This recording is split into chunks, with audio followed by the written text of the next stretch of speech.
sky is not the limit. What's going on inside here to me Yeah. is the limit. To me Mhm. is the limit. I think we can go beyond the sky, but we have to. Yeah. It takes certain experiences, and it takes the journey and things to get there. And I thank God that I didn't have any shortcuts. I didn't have any shortcuts. So along this path, all of my experiences and all of my encounters with people, whether they were comfortable or uncomfortable, they all have given me lessons and given me tools to help prepare me for my ultimate assignment.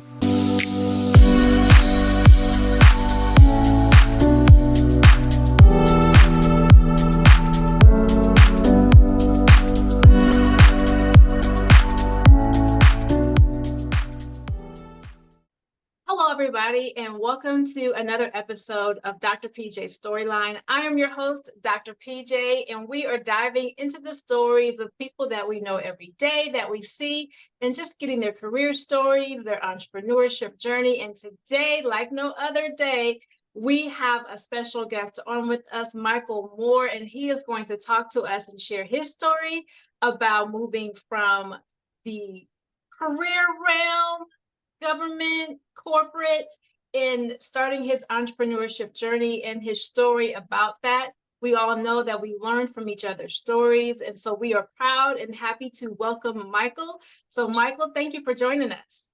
Thank you for having me. I appreciate it, Dr. PJ. Yes. And so I just like to get into it. So, can you just let everybody know just a brief description about your business and when you started it? Okay. Well, I would say that, I started the business in 2018. I started as just a consulting business, business development, program management, project management, and it started to evolve. And I was able to actually start a sports and entertainment business, and then also a travel business since then. All right. So it's innovation is the name of his business. So you said that it kind of derived from consulting into sports and entertainment. And I've dabbled in sports and entertainment, and that is a difficult industry. So how did you get involved in that? How do you move from consulting and saying, now I'm going to do sports and entertainment? And kind of let us know when you say sports and entertainment, like what areas are you playing in? Okay, well, I'll just tell you, as a consultant, I was consulting various types within various types of industries. So sometimes it could have been consulting a festival, a music festival. It could have been consulting a golf tournament. It could have been consulting a corporation. So providing project management professional services to these different types of uh, projects or initiatives, it kind of gave me the idea that, you know what, maybe I need to put these in their own bucket. So I was actually working with golf and sports and working with music festivals and music cruises for probably almost 6, 7 years before I even thought of the idea of actually kind of putting it together and kind of actually creating its own lane and stuff. So um, that's kind of how I kind of spun off into the sports and entertainment. In the sports side, I have a lot of golf. I have a lot of interaction, a lot of involvement in the golf industry. So we coordinate golf fundraisers for nonprofits and foundations. We coordinate corporate golf events. We also coordinate golf vacations, celebrity golf weekends, and golf clinics. So in the sports side, we're really heavily in the golf space right now. And then I'm also a veteran ambassador for a program between the Professional Golf Association of America and the Department of Veteran Affairs called PGA Hope, which is helping our patriots everywhere. And that's where we actually use the game of golf to introduce veterans to another option or tool they can use to deal with mental, social, emotional, and physical challenges, as opposed to sometimes turning to suicide. We lose a lot of veterans every day. So from the business side with me, and our company coordinating a lot of golf experiences. I'm also personally, on the personal side, an ambassador for a program that uses golf to help veterans deal with daily challenges. Saying that you are a veteran? I am a veteran of the U.S. Navy. Yes. Oh, okay. All right. So again, thank you for your service. And so kind of back us up and tell us, so with your businesses and all that you do, and we see now that your business is not just, it's for profit, yes, but there's a social responsibility component that you have there. So why this business, and then how did you get started in it? So I know that you just didn't wake up, graduate, and say, I'm going to be an entrepreneur. Kind of give us that background, and how did you get into entrepreneurship, and when did you know, like, this, I'm going to just go full force entrepreneurship? Okay. Well, the first thing I'll say is that I'm we don't work, we don't do any work that doesn't have an impact on others.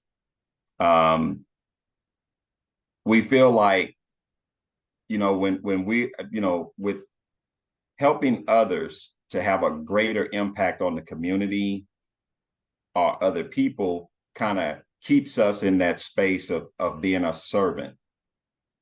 So if we're not serving, directly to the community ourselves, we're making sure that we're helping others serve others as well. So the social impact component is much more important. It's not about quote unquote making money or quote unquote getting a bag. It's not about that for us. I think that as long as we are, I'm in line with my purpose.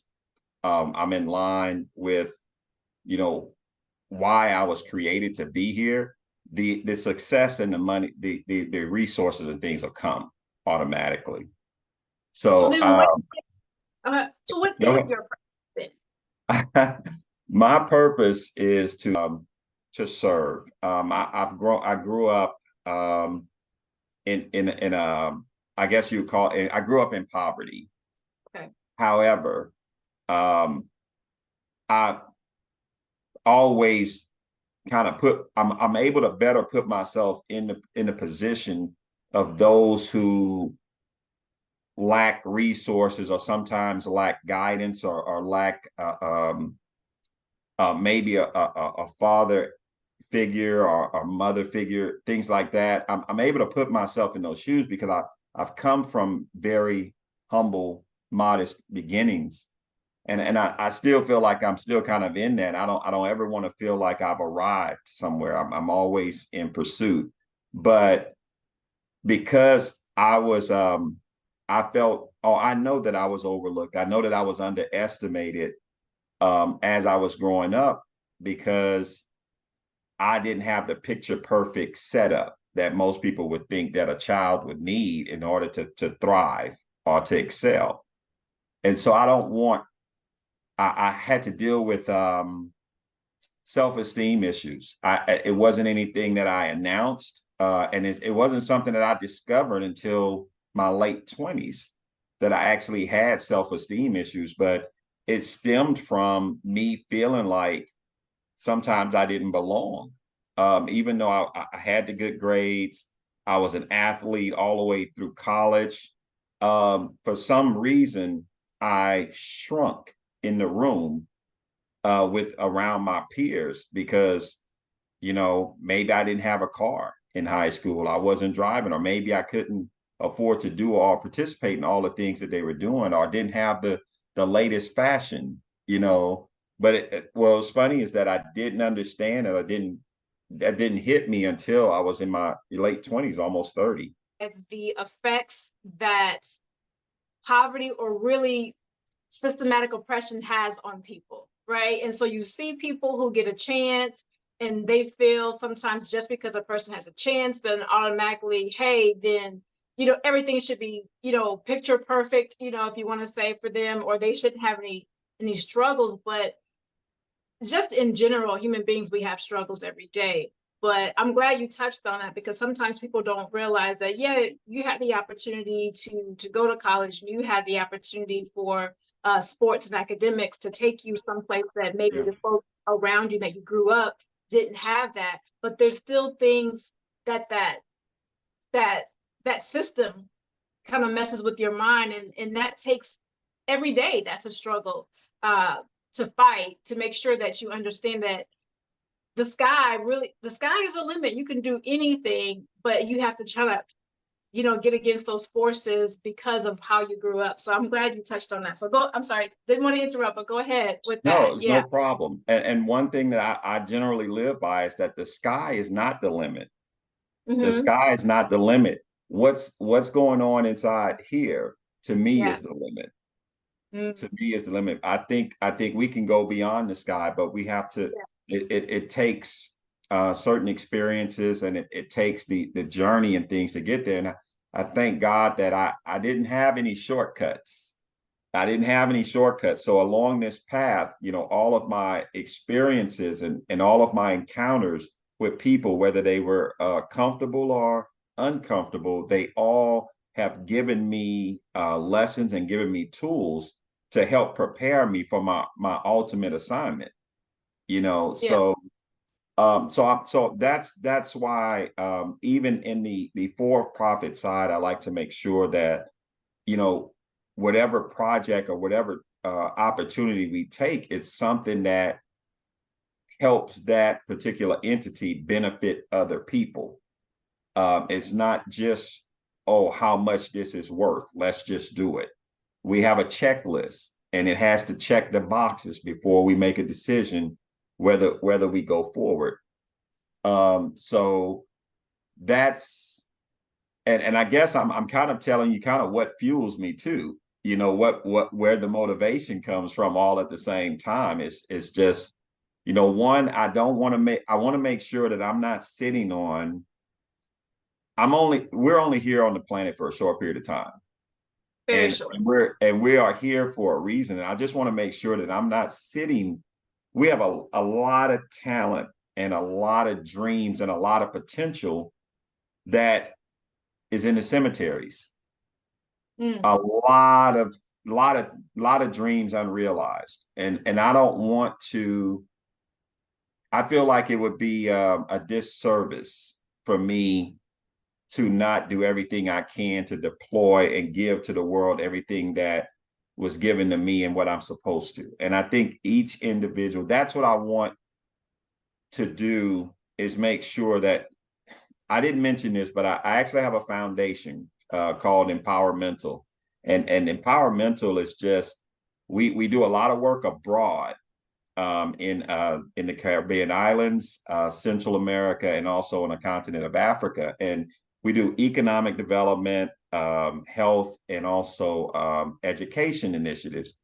And the whole idea, what that stems from, my family's from Haiti, came to Louisiana, to New Orleans, and when I go back to these places, to these countries that are really poverty stricken, small investments that I've made are materials or resources that I've brought.